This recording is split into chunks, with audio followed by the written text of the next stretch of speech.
Hi friends, how are you? Welcome to CA Final. This is CA Devang Kothari and we are here today for your subject of CA Final called Strategic Cost Management and Performance Evaluation. This is your subject which you might have also called as costing subject. Well, my today's session, first session is just to introduce this subject to you and make you aware that how is this subject at CA final level different from your same subject at IPCC level. Well, first of all, I'll start with my introduction. I am Devang Kothari and chartered accountant and company secretary. I've been teaching since last 10 years and today we are here for the subject of costing of CA final. Next, I talk about this subject. Well, as I said, my today's session is just to make you aware that how is this subject at CA final level different from your same subject at IPCC level. Plus, I'll make you aware what all things of IPCC level will be required now at CA final level. And we'll have a short recap of some IPCC concepts that are now needed at CA final level.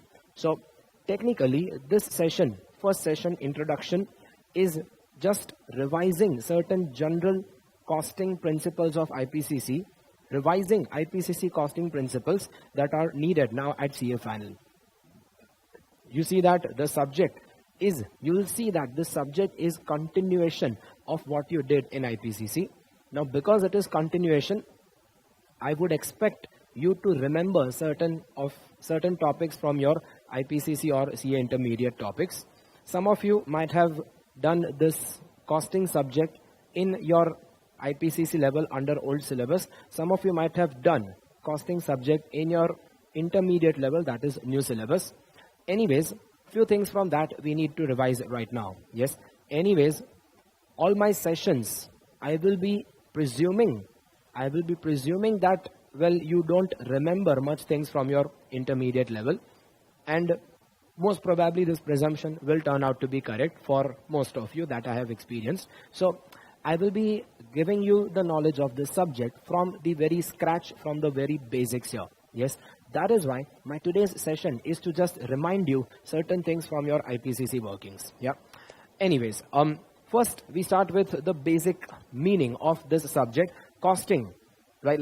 Well, in the most layman terms, you call this subject as costing.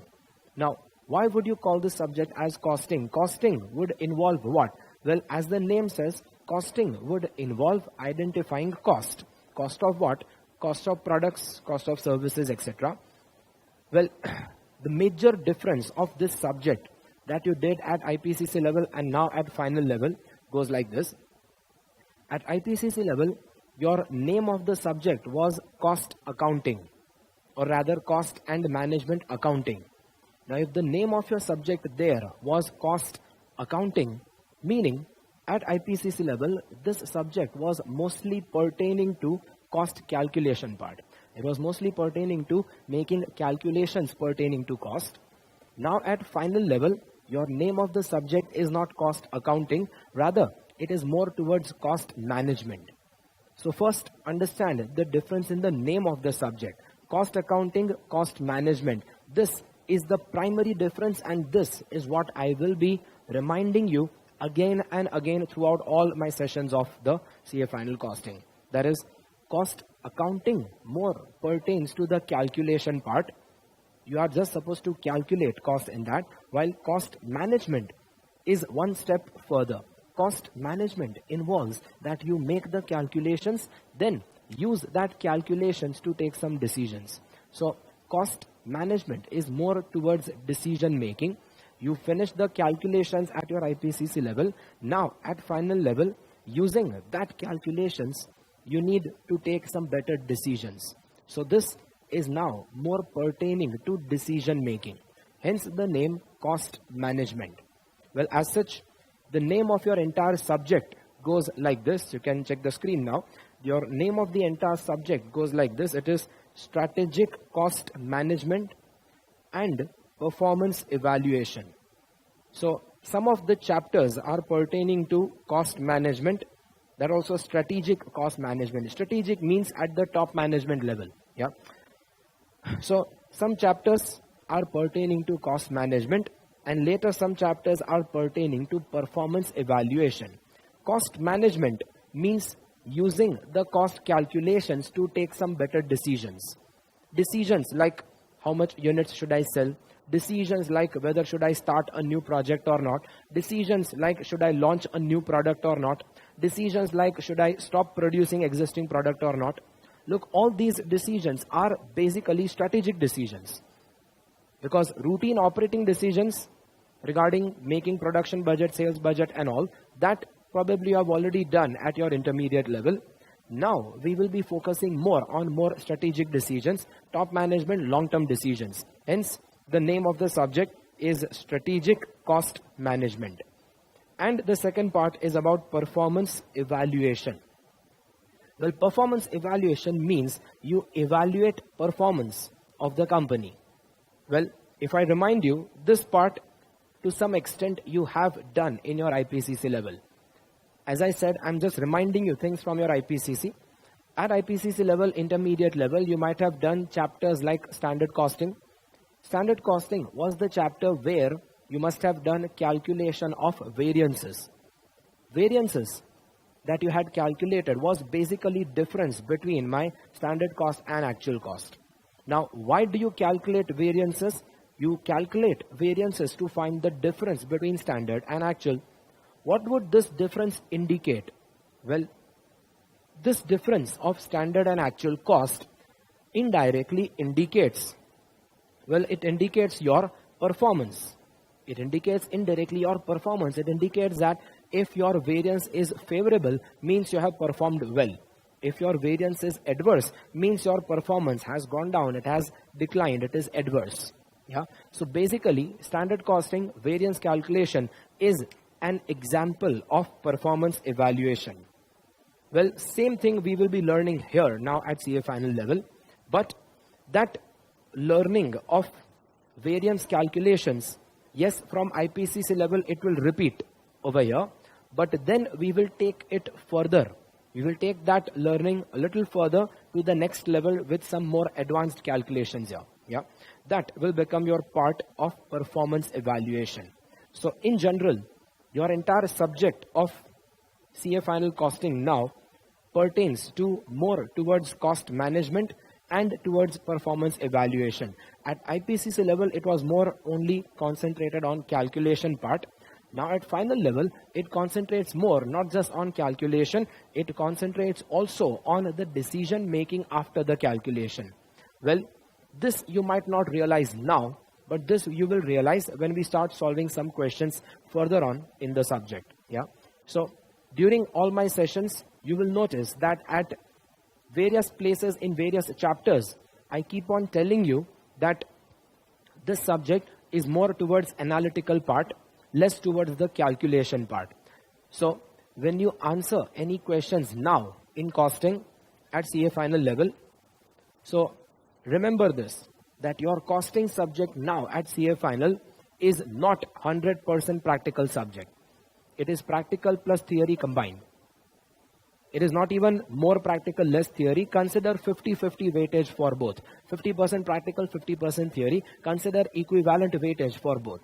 Yes, if you check the last few papers of costing exam, you might notice that it is not 100% practical or 80-90% practical, and it is not even 60-70% theory.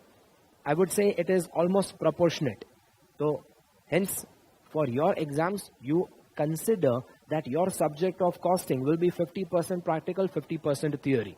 Now when I say theory in costing is not like law or audit or something where you have to memorize things. Well, theory in costing is more analytical. So the way you learn this subject, the way you study this subject is not just for doing calculations. The way you study this subject is for giving analysis. So when you study this subject or when you answer questions in the exam, this is what I will be telling you regularly, that you answer questions in the exam as if you are giving comments or as if you are giving guidance to your client.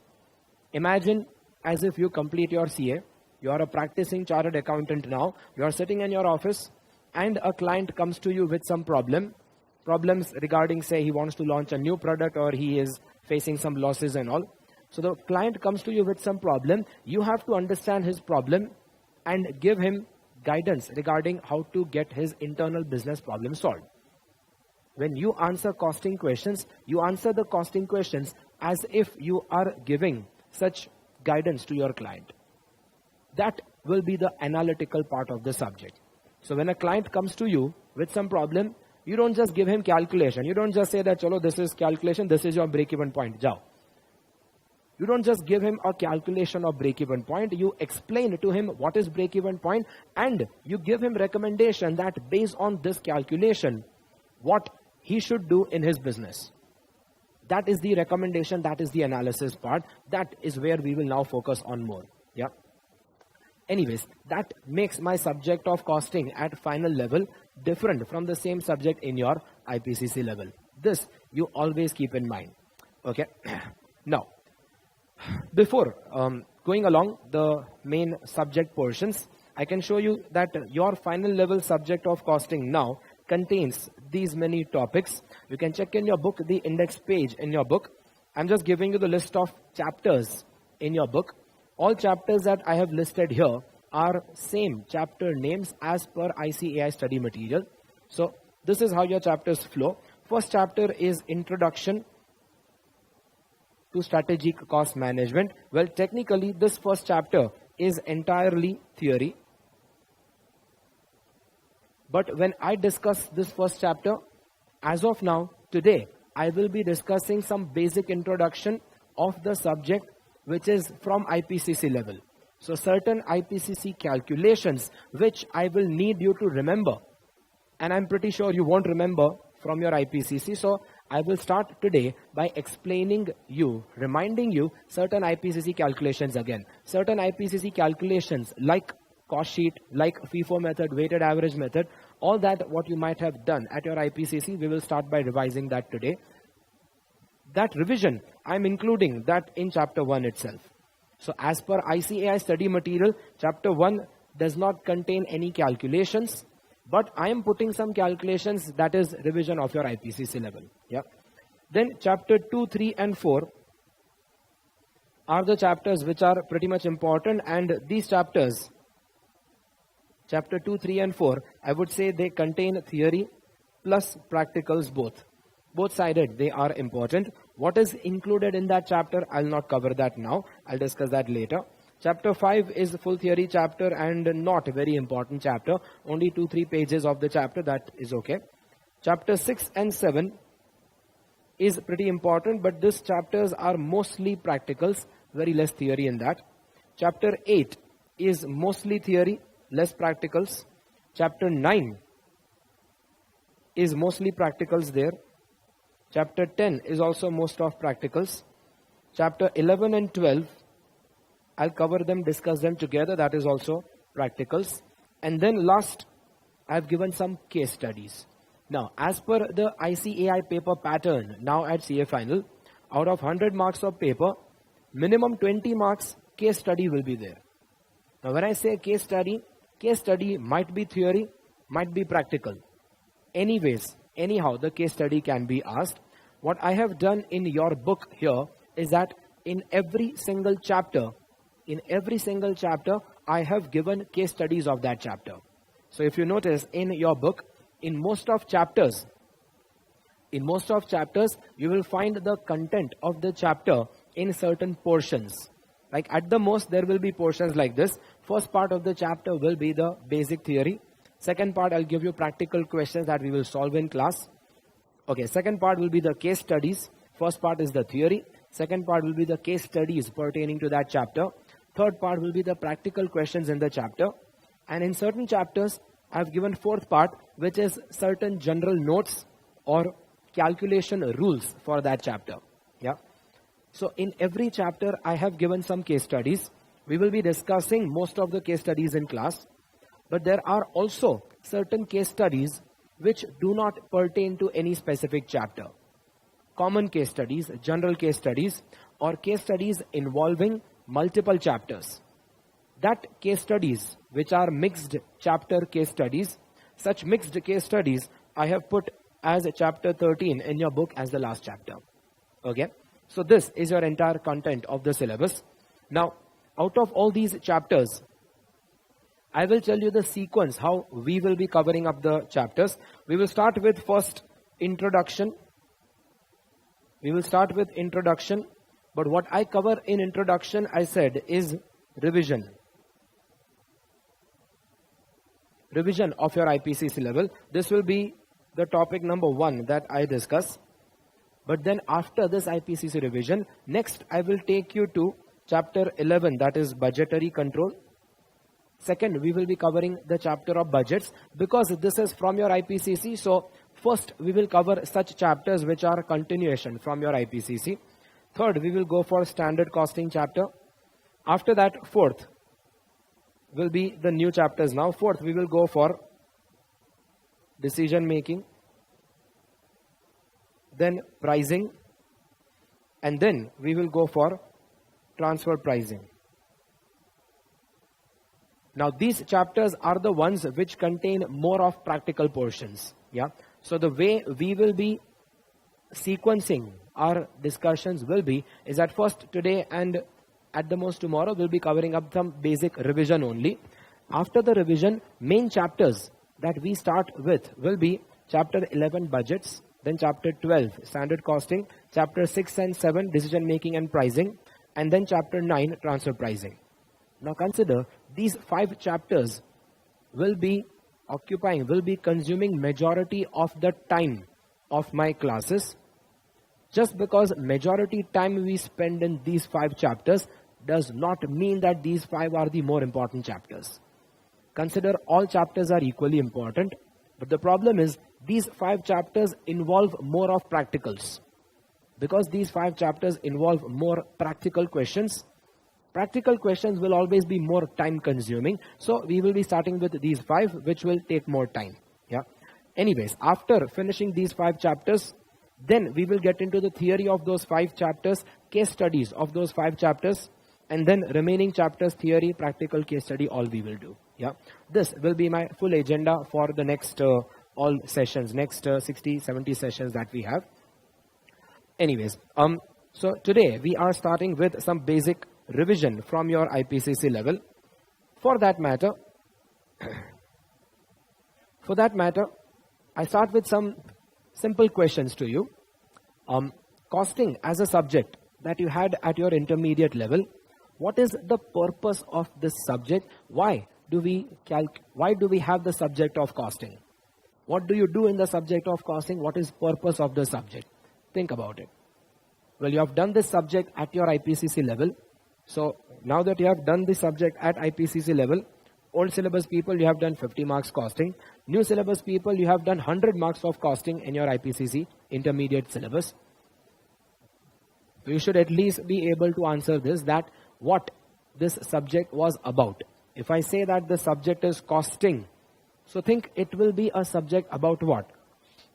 Naturally, costing means it has to be about calculating the cost. Calculating cost, okay. Calculating cost of what? Well, calculating cost of products or services. In short, calculating cost of those things which I sell, for which I do the manufacturing. Say I am a manufacturing company, I produce a product. Say I am producing pencils like this. If I am a manufacturer, I produce pencil like this. Then for my company, I need to identify cost. I need to identify cost of what? I need to identify cost of this product, cost of this pencil. Now, if I need to identify cost of this product, then why do I want to identify cost of the product? Well, that will explain you purpose of my subject of costing. So, look here. In general, what is involved in this subject is that you identify cost per unit of the product. I want to identify cost per unit of my product. But question is, why do you wish to identify cost per unit? Well, one primary purpose of this subject, I can say the first purpose of this subject, why do I calculate cost per unit? Well, the first purpose is that I calculate cost per unit so that I can then add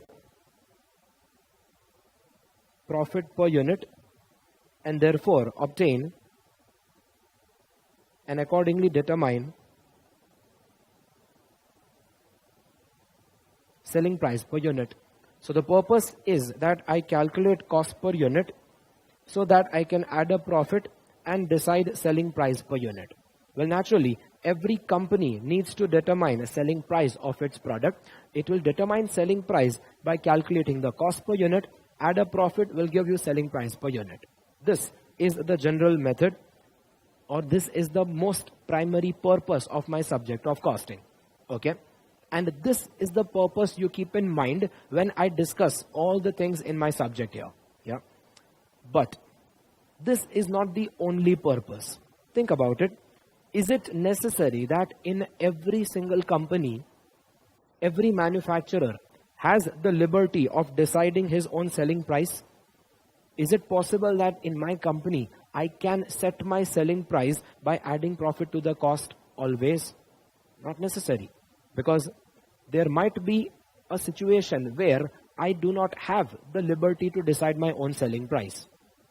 Think, what will be the situation where I cannot fix my own selling price? I have to accept some other selling price. Situation. If you give it a thought, you might have learned that if my business, the product which I am selling is in very tough competition, say perfect competition, then remember what you might have done in your microeconomics. If my product is in a market of perfect competition, well, in case of perfect competition, I am not a price maker, rather I am a price taker. Price taker means I have to accept whatever is the market price. So if I am into the business where my product is in perfect competition, then in such case, I do not have the liberty to decide my selling price. Rather, I have to accept whatever is the market selling price. So in that case, selling price is already available as the market price. Now, if the selling price is already available as the market price, then why should I do cost calculation? Why should I study this subject? Can I say that if selling price is the market price, then my entire subject of costing is waste? Obviously not. I cannot do that. In fact, if my selling price is the market price, then also my entire subject of costing is not waste. Rather, in that case, I should still calculate my cost of the product so that tell me, why do I now calculate cost of the product? Well, now if I calculate this cost of product, I can compare that with selling price of the product so that I can identify profit per unit of the product.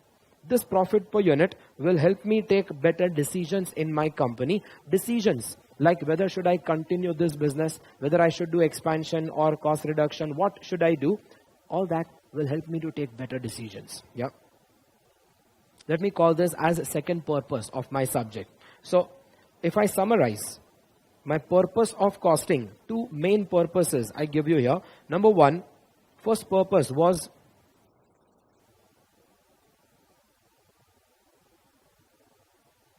to decide selling price if profit is fixed, profit margin is fixed, profit margin is decided. Or second purpose of costing, why I calculate cost? Why I calculate cost to determine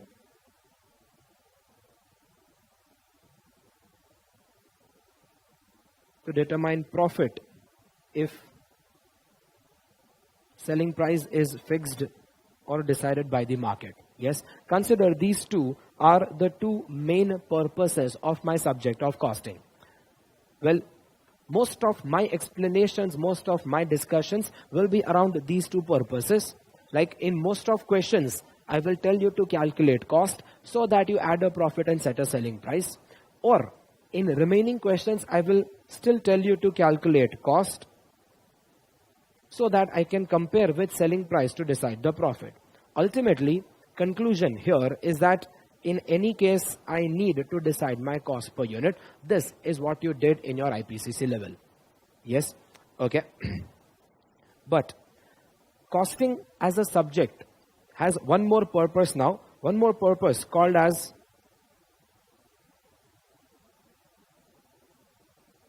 cost control and cost reduction. Cost control and cost reduction. In fact, now at CA final level, this third purpose will become the more important purpose of costing. We'll explain that, chalo.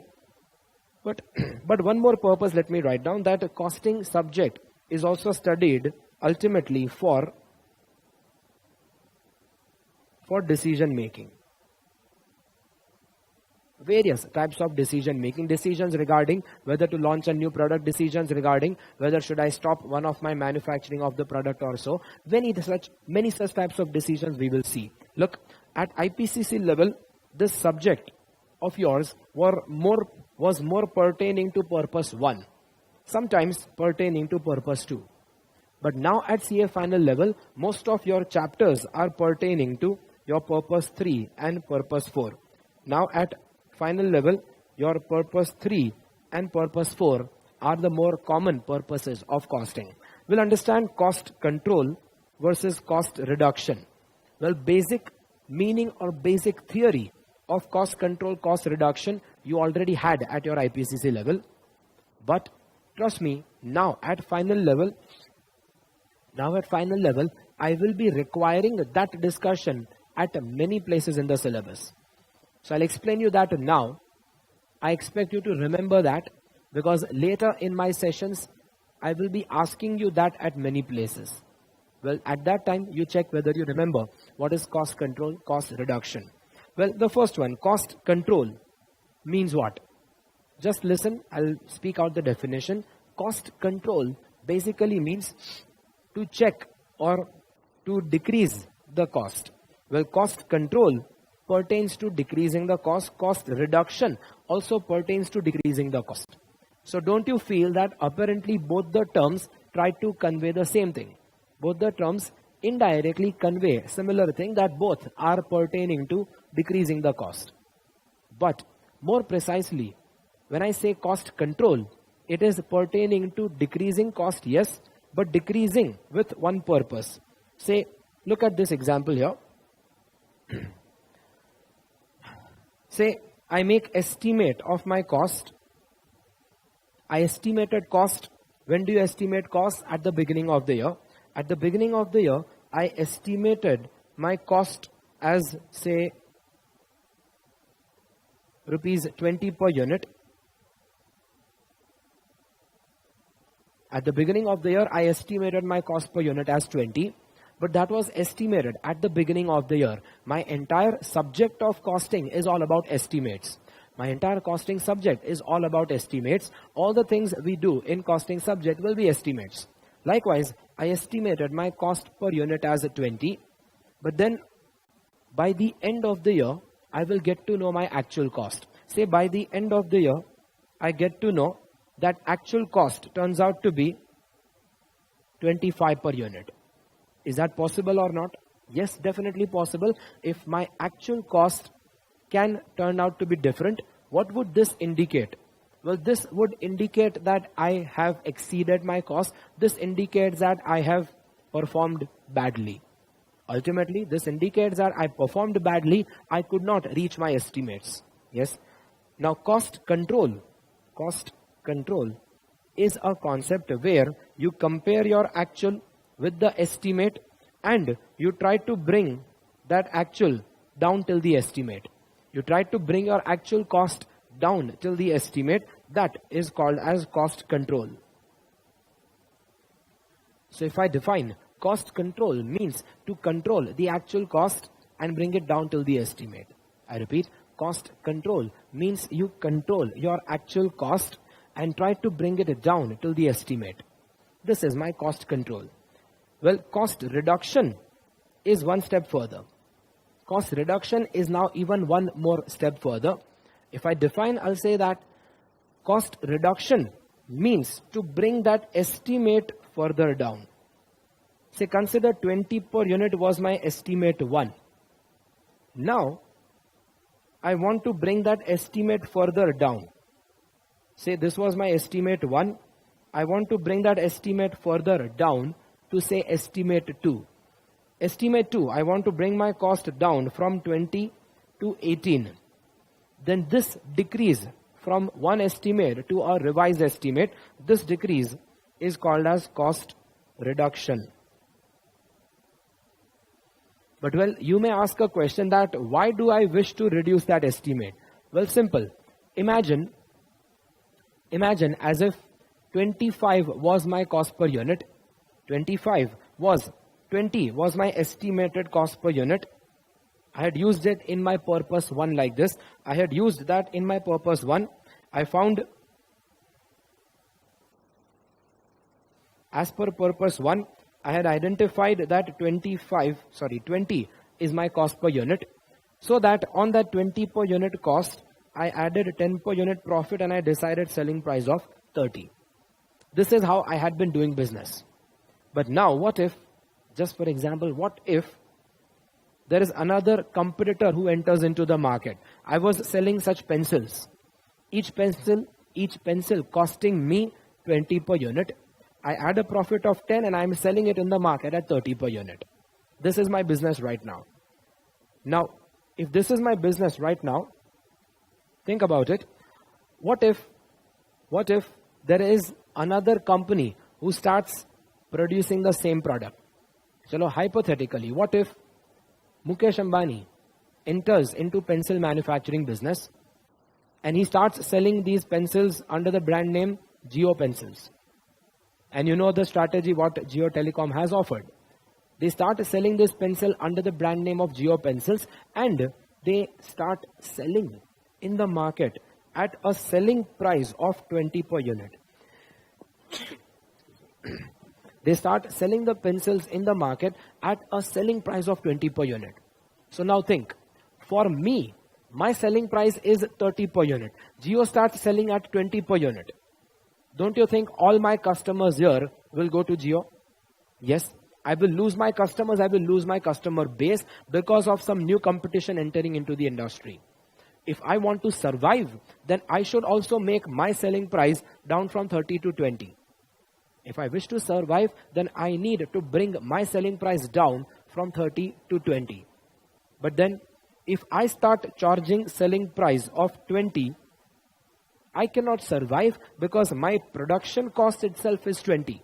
My cost is 20, my selling price is 20. So how will I survive? Well, that is why if I now need to charge selling price of 20, then in order to earn some profit in that, say out of 20 per unit, I wish to earn say at least 2 rupees profit. Old situation, I was earning 10 rupees profit, maybe because I didn't have any competition. Now that there is competition, I have to decrease my selling price, and within that lower price also, I will not get full 10 rupees profit, but at least I would expect around say 2 rupees profit. So 20 rupees is my selling price that I wish to charge now. 2 rupees is the profit that I wish to receive. So 18 rupees should be the cost that I wish to incur. Now you see, 20 was my old estimate of cost, but 18 should be my new estimate of cost. I need to think of some methods how I can bring my estimated cost down from 20 to 18. This reduction, this decrease from 20 to 18, if I can achieve, it is called as cost reduction. So once again, I summarize. Cost control, as you see here, cost control means to control my actual cost, bring it down till the estimate. While cost reduction means to bring that estimate further down. Now think, how can this be done? Well, for cost control, you want to decrease your actual cost. Well, simple. If you wish to decrease your actual cost, how would you do that? You can do that by identifying what went wrong in actual. Because anyways, your estimated cost was originally 20. If actual cost turns out to be 25, you need to find out that why did I incur this 5 rupees extra? You find the reasons for incurring that 5 rupees extra cost. That reasons basically indicate your mistake. So you need to find out that what mistake did you do because of which 5 rupees extra cost you incurred. And then this 5 rupees extra cost, you have to analyze that why did you incur that extra 5? Maybe you incurred extra cost because you wasted more material, or you wasted more labor, or you paid more price of the material, etc. Well, all that you have already done when you did variance calculation at your IPCC level. So variance calculation was a method of cost control. Conclusion: you can control your cost by identifying your mistakes and preventing the mistakes in the next year. Can I prevent that mistake in this year? No. This year has already ended. You already have the actual. You identify what went wrong in your actual of this year so that you can prevent that same mistakes in the next year. In short, cost control is all about preventing mistakes. Cost control can be done, for example,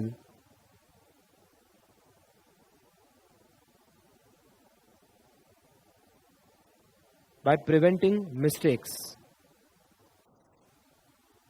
By preventing the mistakes that we did in the last year. While cost reduction is completely different. Think about it.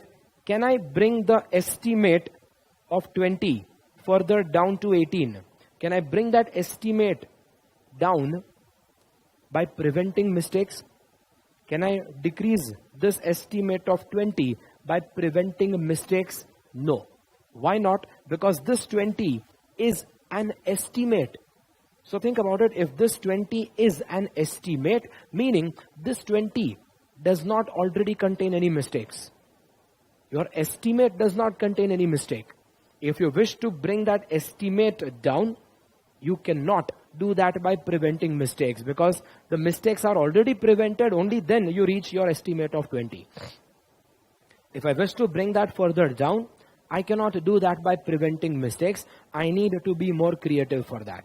More creative, like best example, you can do that by creating some new design of the product, by creating some new design of manufacturing the product, or maybe by using some new technology to produce the product. So example, creating new design or new technology, that should give you cost reduction. For example, for manufacturing this pencil, I noticed that when this pencil is used by any person, then the entire length of pencil is of no use. Maybe I think of a new design where this length of the pencil is cut down by half an inch. Say half-inch reduction in the size of the pencil would mostly continue. Yes. So if this pencil is what I'm manufacturing, I see that this entire length of pencil is not of use. So maybe I think of a new design of the product where I cut down the length of the pen by half-inch. If I cut the length of this pen by half-inch, it might not affect the usability of the product. Quality of the product is the same, usability is the same, but when I cut down half-inch here, then to that extent my material consumed will be less. To that extent my total cost of the product will decrease. This decrease happened because of new design. This decrease did not happen by preventing mistake. It happened because of change in design or change in the technology of production. This would become my cost reduction. Notice, if I decrease cost by this reason, then this will be a more permanent decrease. When I decrease cost by preventing mistakes, it might be temporary. Next year you again might do the mistakes and the cost will increase. But if I have changed the design of the product because of which my cost is decreasing, then next year you will never get this extra cost again. The next year this cost will never exceed, never increase, because this cost has decreased because of change in design. This change in design will give you a more permanent decrease in cost. That permanent decrease is called as cost reduction. So if I summarize the differences, listen carefully, you will have later one specific theory for that. Cost control means to control my actual cost, bring it down till the estimate from 25 to 20. It is done by preventing mistakes. by analyzing what went wrong in actual and preventing that wrong things in the next year. Yeah. While cost reduction means to bring that estimate further down. Cost reduction means to bring that estimate further down, and this can be done by creating some new design of the product or by developing some new technology of doing production. This decrease will give me a more real and more permanent decrease in cost. This becomes my cost reduction. Yes, okay. This is one of the important purposes. In fact, many chapters in our syllabus now will be more pertaining to cost reduction. At IPCC level, your focus was more towards cost control. Now at final level, focus will be more towards cost reduction. And the last purpose I say is general decision making. Variety of decisions we will be taking. In fact, we also have a separate chapter pertaining to only decision making. Yeah, this becomes my main purpose of my subject of costing. This discussion was not CA final level, was not IPCC level. This is common. This is common existing in all discussions about costing. Done? Yes? Okay. This gives you basic introduction. What is the purpose of my subject of costing? Now look, during my sessions, whatever explanations I give, whatever examples I give like this, whatever notes I write and make you write, I need all of that to be written in your books properly. Okay, so before going along now, I need you to copy down these things first. Look, whatever discussions I make, whatever explanations I'll give you time to copy that down. So first you can copy this down. You can pause the video and copy that, then I'll continue.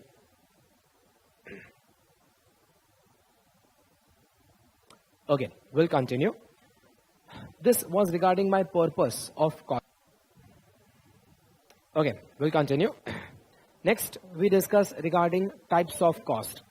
Now, types of cost, this is again revision from your IPCC. As such, when we calculate cost in costing, when we calculate, say, when I calculated this cost in costing, say this 20 or 18, this cost contains many components of cost. Many different cost components will be included there. You might have learned about components like material, labor, overheads and all. But well, I'll just remind you certain cost classifications that you might have done. Apparently, all your costs in costing can be classified into first three categories: material, labor, and other expenses. Within material, it can be direct material, direct labor, indirect labor, or expenses can be direct expenses, indirect expenses. So as such, total 6 different components of cost can be there. Just check this. It can be direct material or indirect material, direct labor or indirect labor, direct expenses or indirect expenses. These 6 items cover all specific costs that we discuss in costing. Yep. Just giving examples, say direct cost, direct material, direct labor and direct expenses. All items of direct cost are collectively called as prime cost, and all items of indirect cost, indirect material, indirect labor, indirect expenses, total of all indirect costs are collectively named as overheads. I hope you remember these names, at least the names you should remember from your IPCC. But well, let me also remind you what is direct and what is indirect mean. Direct cost means the cost which is directly related to this product. Indirect cost means it is not directly related to the product. Well, I'll explain all the types based on some examples. Say, first, direct material means the material cost which is directly incurred on this product. I am manufacturing this product. You need to identify the material cost which is directly incurred in making this product. Say, this is a plastic pencil, clutch pencil it is. So, for manufacturing this product, my direct material which is directly used on this will be definitely plastic. So plastic is my example of direct material here. Secondly, direct labor. Well, direct labor basically pertains to human beings involved in my company. So the workers who are directly involved with assembling this product together and making the final product, this worker who is assembling the product becomes the worker directly associated with making the product. His salary will become direct labor, and direct expenses will be any other expense incurred directly for making this product. Like say, for making this product, while designing this product, for making this product, the production process which I follow is a patented process of someone else. Somebody has copyrights of that process. So if I am manufacturing a product which is under somebody else's patent, then I need to pay him royalty because I am using his production technique. If I am using his production technique to make my production, I need to pay him royalty. This royalty, what I pay him, will become my direct expense. Yes. Now these are my examples under direct cost. While indirect cost, indirect cost, first, indirect material. Think of some material which is used in my company, but it is not directly used on the product. Best example, say, lubricants, which are used for machines. I have machines will require some lubricants. Well, the lubricants which I use in the machine, is that lubricants directly used on the product here? No. In fact, lubricants are indirectly required to make this product, because I need the lubricants to put in the machine. Machine is used for making the product. So that lubricants becomes my material indirectly related to the product. Indirect labor means the workers working in my company, but they are not directly working on this product. Say the security guard. I have a security guard in my company. His job is to secure the premises. Now the salary which I pay to the security guard becomes my labor cost. That becomes indirect labor. Why indirect? Because this guy is not directly associated with making the product. And third one, indirect expenses. Example, say rent of the factory. Now rent of the factory, rent of the premises is my other expense. It is indirect because it is not directly incurred for this one product. Yes. So any such cost which is indirect is collectively called as overheads. I hope you remember that. In fact, overheads can be further classified as factory overheads, admin overheads, selling and distribution overheads. These are my main components of overheads: factory, admin, selling, distribution. Factory overheads means the ones which are incurred inside the factory. Indirect cost incurred inside the factory. Admin overheads means indirect cost incurred for routine administrative work. And selling and distribution overheads means indirect cost incurred for sales and distribution. Well, example. Think of this example. Think of an indirect material which is used in factory. Indirect material used in factory. Will I say plastic? No, because plastic is the direct material. Tell me indirect material that is used in my factory. Well, the example which I just gave, lubricants of the machine. Lubricants was indirect material, yes. Lubricants are used in the factory, yes. So lubricants will become indirect material used in the factory, yes, that comes under factory overheads. Again, think of example of indirect material that is used for admin work, routine admin work. Well, material, indirect material used in admin work, example I can say would be, say, stationery material, all the office stationery, or say printing paper for printing invoices and all. That stationery items that are used in offices, admin work, will become indirect material used for admin. Now think of indirect material used for selling, distribution. Well, best example, packing material.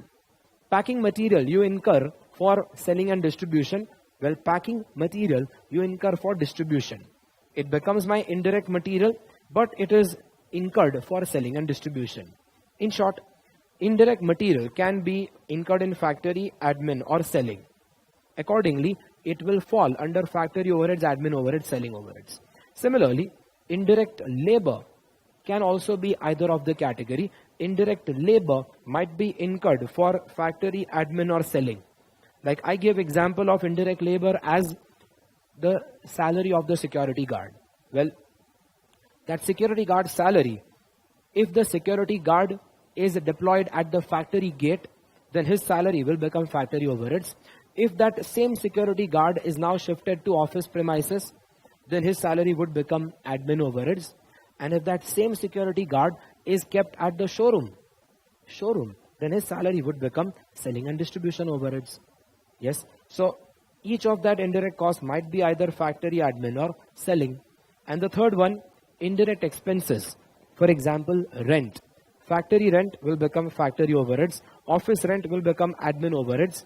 Showroom rent will become selling overheads. In short, all these examples will help you identify all types of cost. Well, these are the types of costs that we will be facing in all our practical calculations. Now, based on all these types of cost, based on all these different types of cost, I will create one format to identify total cost. Ultimately, if I want to identify total cost of the company,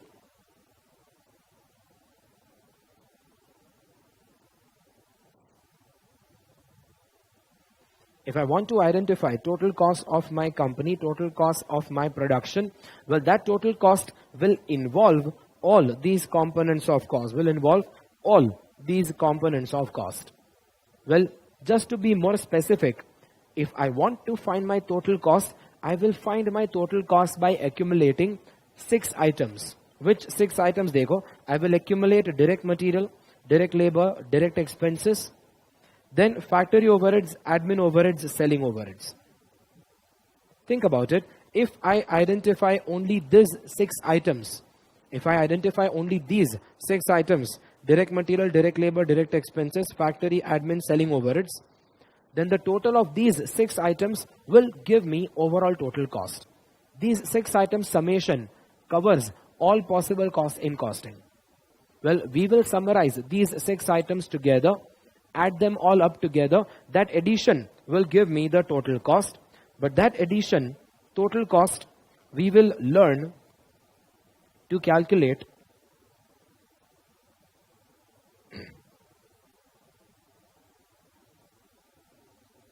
in a format of cost sheet. The total cost we identify by making a format called as cost sheet format. Cost sheet is the basic format that is needed for every costing calculation, for every single costing class. Yeah. So because today's session is just introduction, we are covering up some basics about cost sheet today. For making a cost sheet, this was just a background that for making a cost sheet, we require all these components of cost. Yeah, all such components of cost we accumulate to make the cost sheet format. Well, based on these components now, I'll give you format of cost sheet. This cost sheet format is also basically just an IPCC revision. So I'll just remind you what was there in the format and we will learn some calculations within the format. Done? Yes? Okay. Well, apparently that cost sheet format will go like this. I've already made a ready format of cost sheet for you here. And I'll explain the format within the given format. You'll find that in your books, page number 1.21, you'll find the format. First, I'll explain the format and then we'll try out one question in that format. Well, notice, apparently, first few items in that format, if I show you, look at the items, only the ones which I show you. I start from, say, direct material consumption. Direct material consumption, direct material consumed is my first cost, that is material cost. Second, I consider direct labor cost. Third, direct expenses cost. So direct material, direct labor, direct expenses. These 3 items total, you know that it is called as prime cost. I name that as PC, becomes, that is nothing but the prime cost. On that prime cost, I then add my 4th item, that is called factory overheads. Factory overheads can also be named as works overheads. Yes, so you add the factory overheads or works overheads, that gives you something called as factory cost.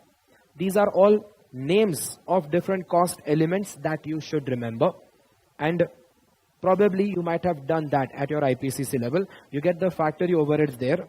Then after factory overheads, eventually later, I am adding my admin overheads. Finally, later I am adding my selling overheads. It will give me the total as cost of sales.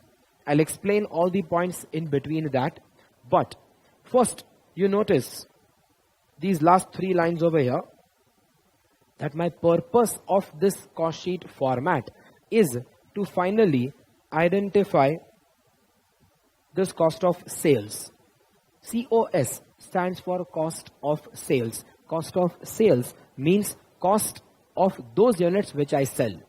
So I compare my cost of the sold units with the sales value of the sold units, and comparing cost of sales with the sales will give me profit. This profit which I get in cost sheet is called as my operating profit. Yep. My purpose of making cost sheet is to come to this cost of sales. Well, now keeping that purpose in mind, I explain you the full format here. Dekho. First thing, in order to reach direct material consumed, notice there can be 2 kinds of material that you might be given: direct material consumption and direct material purchase.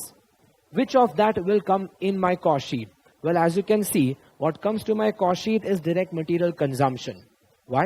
Because what I purchase is not my cost. Instead, what I consume becomes my cost. Yeah. Because whatever material I purchase, I might not use all of that material. My cost will be only the material that I actually use. So, if my purchase of material is given, out of that purchase, you do add opening raw material, less closing raw material gives you consumption. From that consumption, you then go further. Yeah. So first, notice this calculation here, that how do I calculate consumption, and hopefully you remember this from your childhood days. That is, you start from purchase, add opening, less closing raw material will give me consumption. Opening raw material means the raw material which I already had since the opening. Closing raw material means the raw material which remained unused by the end of the year.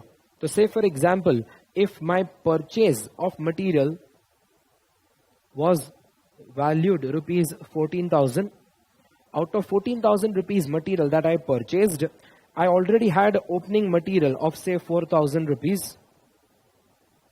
So 4,000 rupees opening material I already had, plus another 14,000 rupees material I purchased. So now I have got total 18,000 rupees material. But does it mean I consumed all 18,000 rupees material? No, because out of that total 18,000 available, I say that say another 5,000 rupees material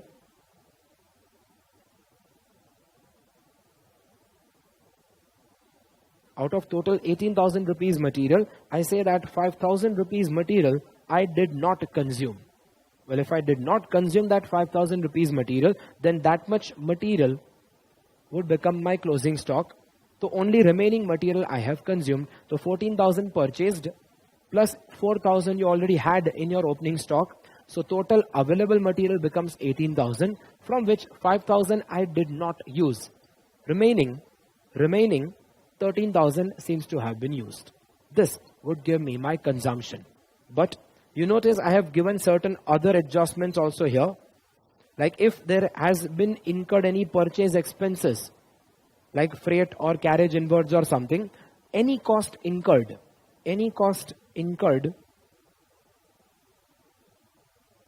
until the material reaches my factory. Any cost incurred until the material reaches my factory gate will become purchase expenses and will be added in the purchase cost itself. Say for example, my carriage inwards or freight expense incurred was for example 2,000 rupees. So 14,000 I paid for purchasing the material, plus another 2,000 I paid for bringing that material here. My total purchase cost will become 14,000 purchase cost plus 2,000 purchase expenses. Total becomes 16,000. And then from that, other adjustments you do. Say there is no purchase return, so nothing to deduct there. And if you are given that raw material purchase will generate some scrap value, then that scrap also you deduct from here will give you net material consumption cost. Well, here you get that as 14 plus 2, 16,000 is my purchase, plus another 4,000 I had since opening, that makes it 20,000. But out of 20,000, you have used material worth rupees only. You have not used materials worth rupees 5,000. 5,000 is unused. So only balance 15,000 is the worth of material that you have used. Used means consumed. That gives you direct material consumption. This becomes my first working, material consumption. I hope you remember that from your IPCC level. Now that you have material consumption, then you will add the other items of cost and eventually we will create the cost sheet format. Chalo. What I will do is, I will explain that format of cost sheet, not separately. I'll explain that format with one particular question. So, in your books, come to question number 1 on page 1.21. This is the question that we are solving. And within this question, we will learn two methods. Methods called FIFO method, weighted average method. Do realize that all this discussion is your IPCC revision. So, being IPCC revision, I am explaining everything from scratch. But I will explain as if you all are CA final students. So, try to catch up with the pace because you should not feel that I am going too fast. You should also not feel that I am going very slow. Yeah, so I'll try to give out an average speed, try to catch up. We'll see, dekho the question first. You're given in the question to prepare a cost sheet. And for that, you're given raw material purchased 14,000, we did. Opening material 4,000, closing material rupees 5,000, carriage inwards rupees 2,000. Well, these things I used over here. Purchase 14,000, purchase expense, matlab carriage or freight 2,000. Purchase return is not given. Opening material 4,000, closing material 5,000. There is no scrap of raw material given. So my material consumption turns out to be 15,000. This 15,000 material consumption. Further, let's see other items here. You are given direct labor cost rupees 9,000. I put that here. Labor is given 9,000. I put that in my cost sheet. Direct labor 9,000. Coming back in the question. Carriage inwards we already considered. Factory overheads. It says is 50% of direct labor cost. Chalo, I'll not calculate, but I'll just write that question wordings again here. They say that factory overheads they have given is 50% of direct labor is what they say. Further, admin overheads they say is 20% on factory cost of completed units. 20% on factory cost of completed units. Now, admin overheads is given like this. I'll just write that in my format. I'll explain that later. Admin overheads they say is 20% of factory cost of completed units. And then further, if you see in the question, they have also given selling overheads. Selling overheads, the question says it is rupees 0.5 per unit. I'll just mention that in my format here. Selling overheads is at the rate rupees 0.5 per unit. Okay. These are the overheads details given. You are given factory overheads 50% of labor, admin overheads 20% of factory costs, selling overheads 0.5 per unit. Further, you are given value of opening WIP, value of closing WIP. What is WIP? WIP means incomplete units, work in progress. Yes, you might have done that in your IPCC level process costing chapter and all. As of now, I'll just tell you that WIP means yes, incomplete units. 1500 and 2000 over here given indicates the cost you have incurred on these incomplete units. Now in my format of cost sheet here, if I take this further, you have your WIP details over here. Let us reach till there. I have my consumption 15,000, direct labor 9,000. There is no direct expenses given here. So this makes my total prime cost as now 24,000 is my prime cost. PC indicates prime cost. On that prime cost, I first add the factory overheads, also called as works overhead. Question says that factory overheads is 50% of direct labor. Direct labor mine is 9,000. 50% of that makes my factory overheads 4,500. So I get my total as now 28,500. Notice the names that I am using. This 28,500 is named as factory cost, or also called as works cost. Factory cost. Why is this named as factory cost? Because look, this entire cost 28,500 is the total of all expenses incurred inside the factory. Inside the factory. Notice direct material. Where is it consumed? Inside the factory. Direct labor, where is it incurred? Inside the factory. Direct expense also, where is it incurred? Inside the factory. My entire prime cost is definitely incurred inside the factory.